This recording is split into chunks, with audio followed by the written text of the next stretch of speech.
our hearts and invites us in. Let's give a rousing welcome for Judith Black.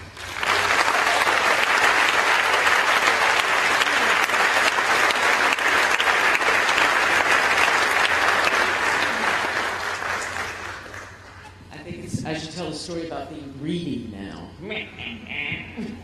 Thank you for sharing this night with us.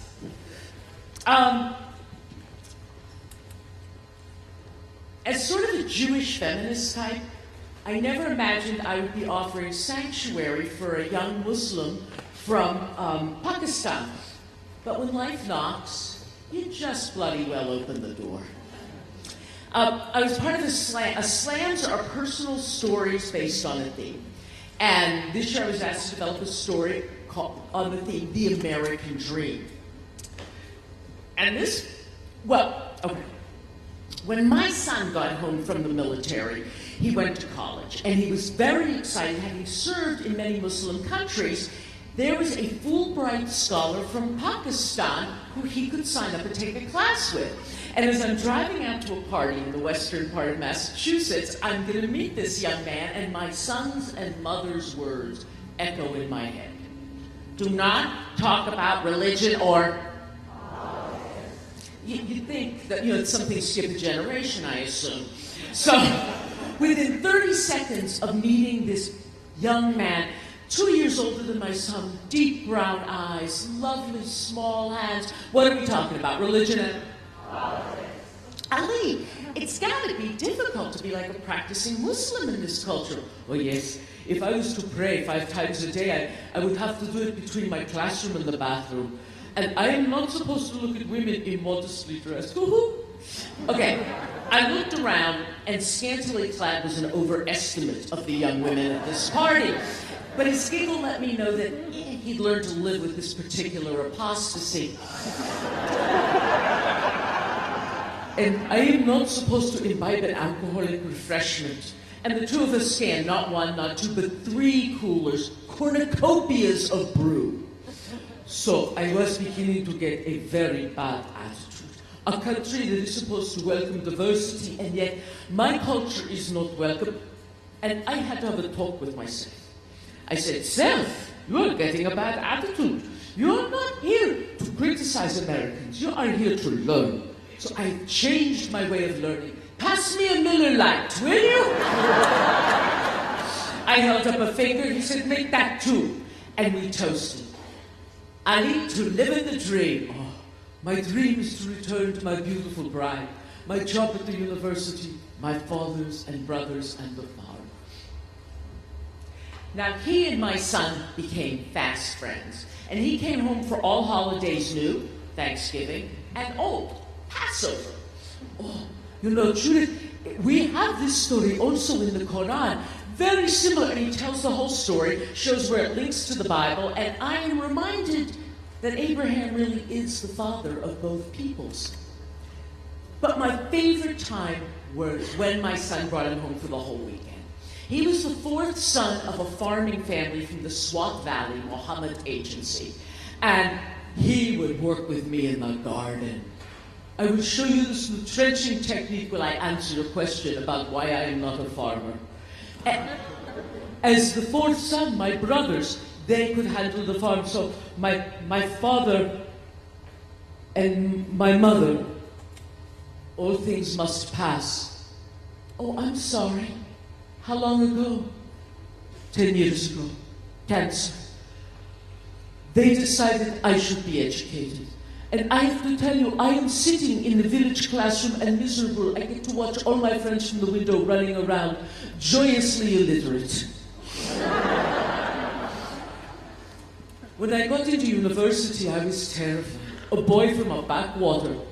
Evidently, he could swim with all the fishes. He not only got a bachelor's degree, but a master's degree in philosophy, and then a second master's in English, literature, and language.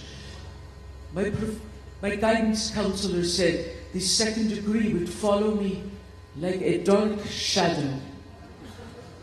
That was bloody prophetic. Because 3 weeks before his J-1 visa ran out, his father called from Pakistan. Ali, you must not come home. The Taliban has sent us a letter for you and I to appear in headquarters. The Taliban had poured into the Swat Valley while he was here. His 3 brothers grew beards, kept their heads down. But someone had reported that he was working with the U.S. military, and anyone who receives a letter to appear in their headquarters never is seen again. I will be leaving in the morning to stay with family and with friends, but my son, do not come home. In a traditional culture, the father and the son is the same person, and they are responsible for each other's decisions. Could you imagine? Now, he took his father about as seriously as most of our children take us, but when his best friend was taken by the Taliban, held 2 weeks, and beheaded in his home village, Ali, you will come home, you will come with my kid and you'll be my son. We will figure out what to do, okay? And so, my son went off to his first job in Washington, D.C., and I inherited a beautifully intelligent 28-year-old Muslim from Pakistan. Now, I have to tell you, I have never in my life had such a wonderful house guest. I am married to a Jewish man. He's a nice guy, but his idea of home improvement is changing a light bulb. Well done, honey, really great work. Ali could do anything. Having grown up on a farm family, he did. And Judith, you must polyurethane these windows or they will rot. And then he did, everyone in the house with his delicate, concise, academic hand. And I don't know when it started, but he started calling me, Mom, I am done now with the windows. And I started calling him, hey, Sonny, come and take a look at this. You said you were going to show me how to use this special kind of flower. Well, we started to look for a lawyer. Okay. If you're lucky, you don't deal a lot with lawyers. And so I believed the stories. The Easter Bunny, Santa Claus, an honest lawyer, and a drunk are walking down the street. There is a $100 bill. Who gets it? The drunk. The other 3 are fictional characters.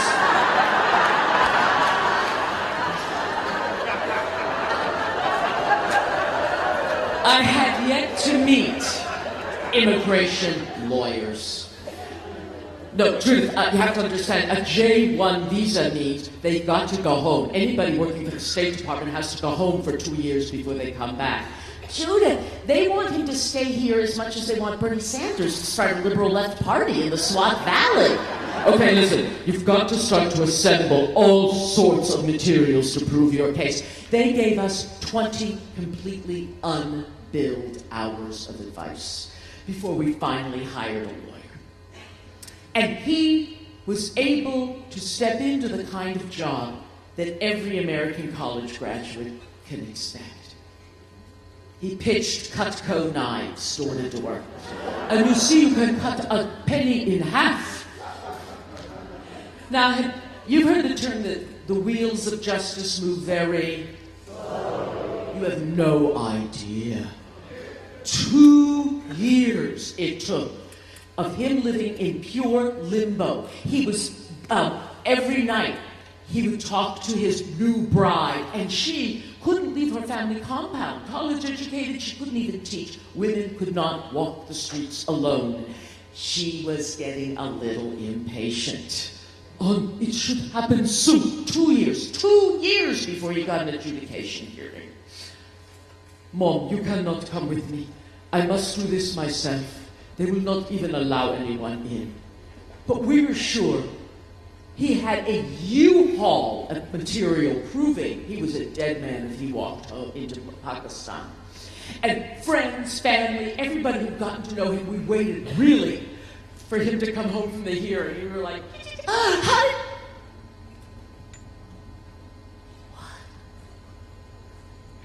This man, he did not look at any of my material. He said to me, you could go back to Pakistan, there is nothing to stop you. I said, yes, but I could not go to my wife, my job, my family, I would be killed. Well, you could live somewhere else, couldn't you? You could live in Islamabad. I could, but I am a university professor. You could become a cab driver. But someone would eventually recognize you. You could grow a beard, right? You could grow a beard and be a cab driver in Islamabad, couldn't you? Literally. We had 1 month between the hearing and when the decision would come. And given that adjudication, we explored every possibility. I have good friends in Finland. He's good with languages, so when it has no vowels, he could learn that. The cold would drive him nuts. I could still adopt him until he was 30. We could get him a cabbie's medallion. He could grow a beard and live underground. That's sort of redundant, isn't it? A full month passed. By now, he'd given up Cutco and he was tutoring people in his language. And the letter came. And it was sitting on the kitchen table, and we were waiting for him to come home. And all the same friends who had been there a month ago were standing there and were waiting. And finally, he comes in.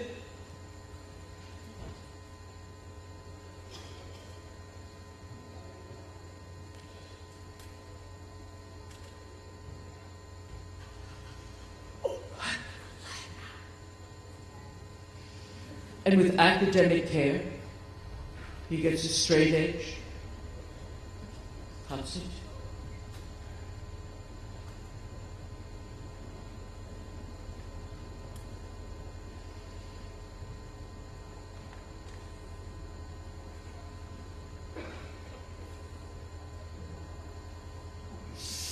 Political asylum? Yes, Mom. He was able to bring his young bride over within the year. And he now lives in a suburb of Washington, D.C. He teaches full-time. She teaches part-time, and they are planning a family. That is what I call paying the American dream forward.